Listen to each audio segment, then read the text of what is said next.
Quando falamos de doença cardiovascular, estamos a falar da principal causa de morte em Portugal e estamos a falar da principal causa de morte no mundo inteiro.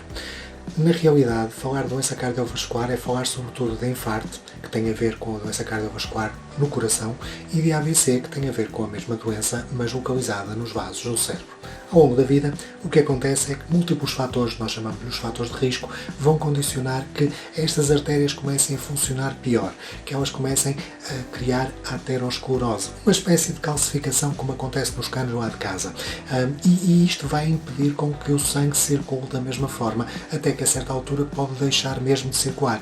Este é o momento do infarto, este é o momento do AVC.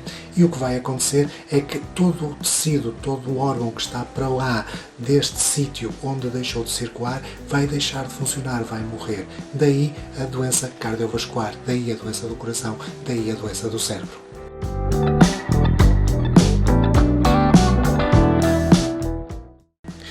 Estas doenças são muito comuns, mas são evitáveis.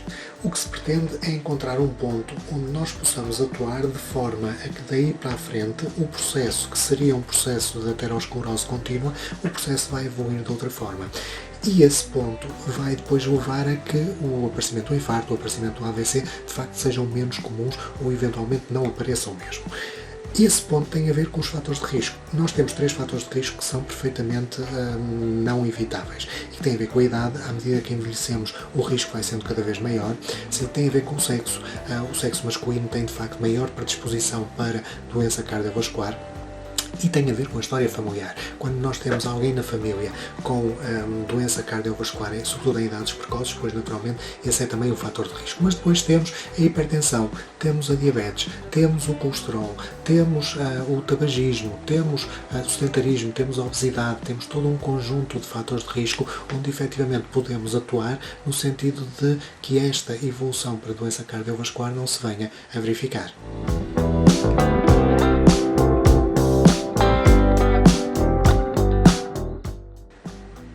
A pressão arterial é facilmente medida através de um esfigmomanómetro, que é um aparelho relativamente simples de conseguir e que pode ser automático ou pode ser manual. Deve ser sempre medida no braço e não no punho ou noutro sítio qualquer, porque isso é importante e faz parte dos critérios de qualidade. Deve ser medida uma vez por ano a partir dos 40 anos e até aos 40 anos, entre 3 e 5 anos, dependendo do risco associado e dependendo da pessoa que está em questão. Normalmente consideramos uma pressão arterial normal até aos 140-90 milímetros de mercúrio e vamos considerar hipertensão quando ultrapassa estes valores na generalidade da população.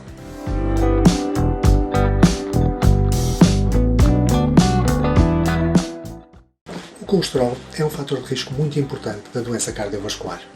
Mede-se através de uma análise ao sangue e vai-nos dar sobretudo 2 valores, que é o valor do colesterol bom e o valor do colesterol mau. Compreendemos quanto mais alto for o colesterol bom, HDL colesterol, quanto mais alto for este valor, pois naturalmente menor o risco cardiovascular. Quanto mais alto for o valor do colesterol mau, o LDL colesterol, maior será o risco cardiovascular. E o que nós pretendemos é aumentar o bom e naturalmente controlar ou diminuir o colesterol mau. A análise deve ser feita a cada 5 anos, a partir dos 50 anos ou da menopausa nas senhoras, um bocadinho mais cedo, a partir dos 40 anos nos homens.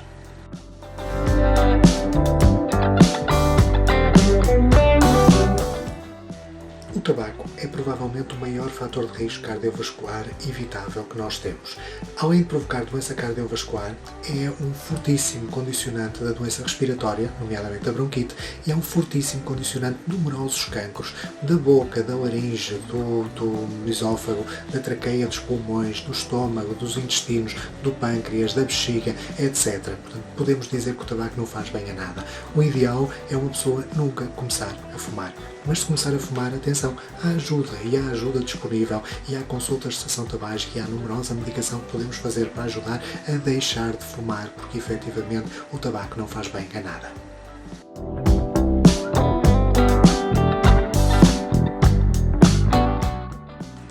A diabetes é uma doença que se mede pelo aumento dos níveis de açúcar no sangue e é assim que a vamos medir. E recomenda-se que se meça a partir dos 45 anos em todas as pessoas ou antes se houver excesso de peso e obesidade, porque são efetivamente os grandes fatores de risco para o aparecimento de diabetes.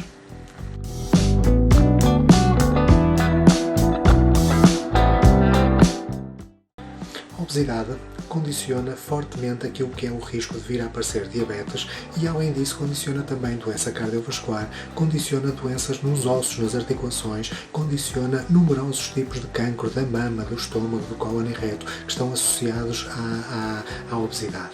Medir a obesidade é relativamente simples, é a pessoa colocar-se em cima da balança e perceber se o seu peso é adequado para a sua altura ou não. Nós temos uma fórmula, que é a fórmula do índice de massa corporal, que é muito simples de calcular e que pode ser utilizada para nos fazer perceber se de facto estamos em excesso de peso ou não. É normal até aos 25, dos 25 aos 29,9, enfim, até aos 30 será excesso de peso e dos 30 para cima será obesidade, e tanto maior quanto maior o índice de massa corporal.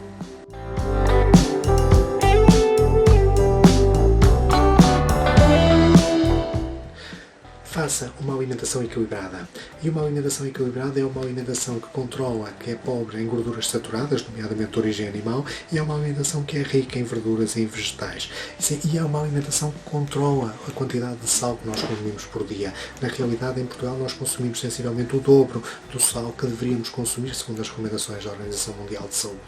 A outra questão tem a ver com a atividade física. Mexa-se. E mexa-se pela saúde do seu coração, mas mexa-se pela sua saúde. 30 minutos por dia, 5 vezes por semana, dá 150 minutos por semana, que devem ser feitos de uma forma regular ao longo da semana e não todos concentrados num único dia. Isto ajuda também a controlar o peso e ajuda a fazer uma outra coisa, que é gerir o stress. Gerir o stress é fundamental. Stress todos nós temos e é aquela mola que nos faz sair da cama todos os dias para ir para o trabalho. Mas na realidade conseguir gerir o stress e conseguir mantê-lo em níveis controlados é muito importante também do ponto de vista da doença cardiovascular. E a outra questão é não fumar. Não fumar significa não começar a fumar, mas significa, para os que fumam, deixar de fumar. E o melhor dia é hoje. Pense nisso.